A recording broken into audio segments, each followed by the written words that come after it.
जाओ आजा आजा आजा आजा आजा आजा आजा आजा आजा आजा आजा आजा आने दे आने दे आने दे आने दे मेरी बेल लगी है, वो जैसा बुला रहे मैं वो करके आता हूँ, तब तक आप जरा बात लंबी। नहीं लंबी नहीं कर सकता मैं तुझे तबीयत ठीक नहीं है, तू ये बेले हैं। खुले हो जाए ये जमीर में लगाना।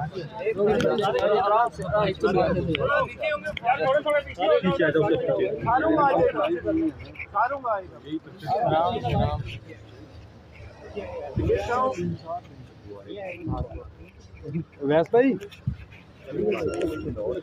ये माइक लगाना एक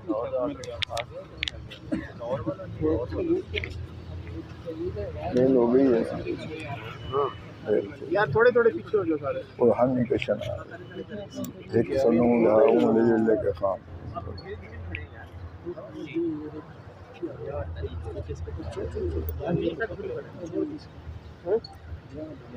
मेडल्स लगा दिए हैं, काफ़ी हैं।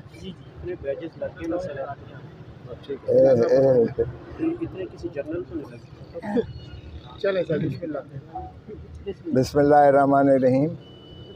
आज जो फ़ैसला महफूज किया था, पहले हमने दरख्वास्त दी थी कि हमें इन्होंने इसी सज़ा के पादाश में जिसको आपने मुअत्तल किया सज़ा को, उसी के पादाश में इलेक्शन कमीशन ऑफ पाकिस्तान ने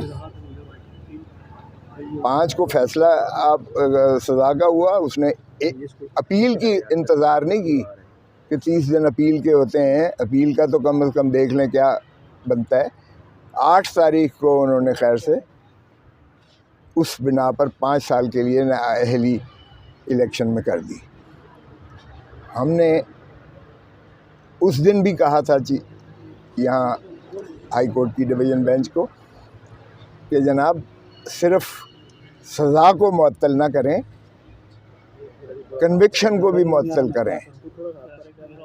और चूँकि 426 की लैंग्वेज बड़ी क्लियर है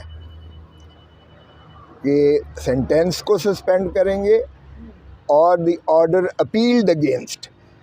अपील्ड अगेंस्ट का मतलब ये है कि उस हुक्म को भी वो मुअत्तल कर सकते हैं जिसके ख़िलाफ़ हमने अपील की है। और चूँकि अपील में आपने देखा था कि दलाइल हमारे ये थे कि जिस शख्स ने इस्तिगासा किया उसको अख्तियार ही नहीं था सिरे से। डिस्ट्रिक्ट इलेक्शन कमिश्नर इस्लामाबाद को अख्तियार ही नहीं था, ये इलेक्शन कमीशन ऑफ पाकिस्तान का था या वो जिसे डेलीगेट करता। और इलेक्शन कमीशन ने कभी भी डिस्ट्रिक्ट इलेक्शन कमिश्नर इस्लामाबाद को कभी भी तफवीज़ नहीं किए थे अपने अख्तियार। सो इसलिए वो कंप्लेंट ही गैर आइनी गैर कानूनी थी। दूसरी बात यह है कि जिन एडिशनल सेशन जज माशाल्लाह दिलावर साहब, बड़ा उनका लंदन में उन्होंने खैर मकदम किया पाकिस्तानियों ने, वहाँ जो उनकी बेइज्जत अफजाई हुई वहाँ आप सब ने देखी।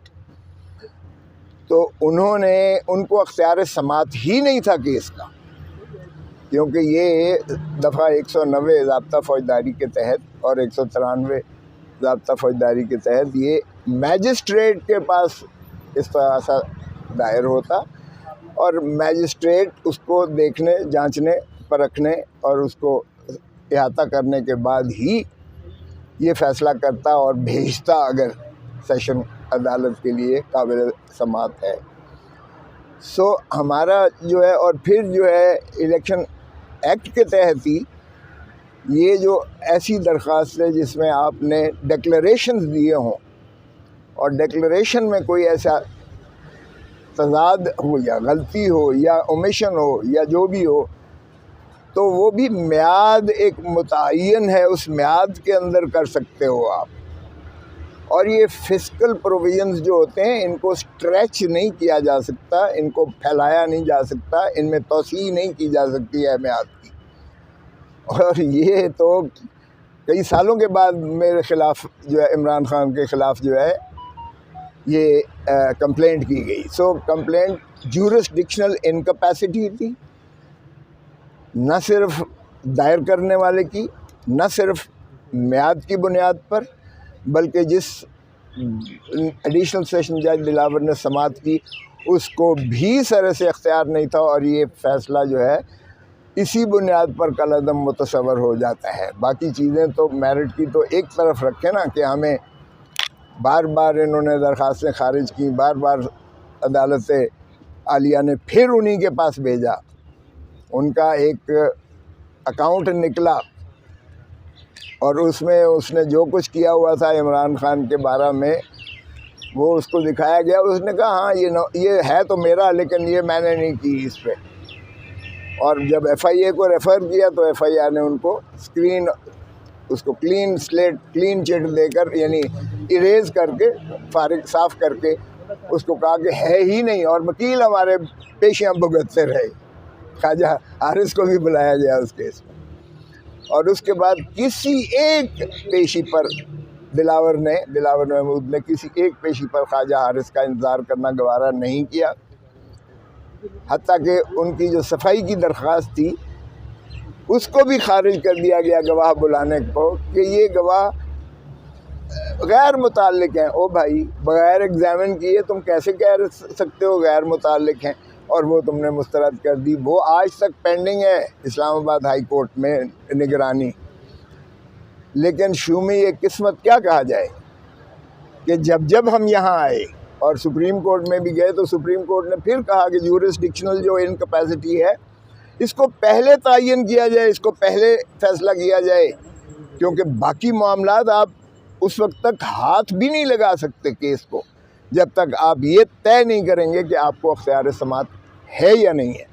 लेकिन उसको भी दरखुरे इतना रखते हुए माशाअल्लाह दिलावर साहब ने ठा करके 3 साल सज़ा की।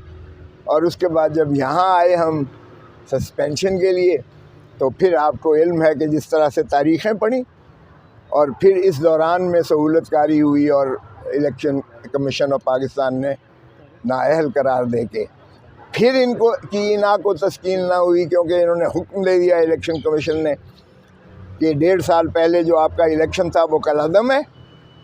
आज तक किसी सियासी जमात का जितनी है मंगवा लें ज़रा, सारे बिला मुकाबला होते हैं और सारे एक ही दिन में एक ही वक्त में होते हैं।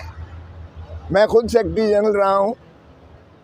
मैंने भी जावेद बैंस को चीफ इलेक्शन कमिश्नर बनाया था, आजकल वो एडिशनल अटॉर्नी जनरल हैं, और उनकी जानिब से खतूत लिखे गए सूबों को, अपनी सूबाई तंजीमों को, और उसमें एक ही नाम आया बिलावल चेयरमैन, एक ही नाम आया लतीफ़ खोसा सेक्रेटरी जनरल, एक ही नाम आया आजा आजा आजा आजा आजा आजा आजा आजा आजा आजा आजा आजा आजा आने दे आने दे आने दे आने दे आने दे आने दे। मेरी बेल लगी है, वो जैसा बुला रहे मैं वो करके आता हूँ, तब तक आप जरा बात लंबी नहीं नबी नहीं कर सकता मैं तुम्हें। अच्छा, तबीयत ठीक नहीं है तू ये बेल हैं करा मेहरबानी करा अस्सलाम वालेकुम।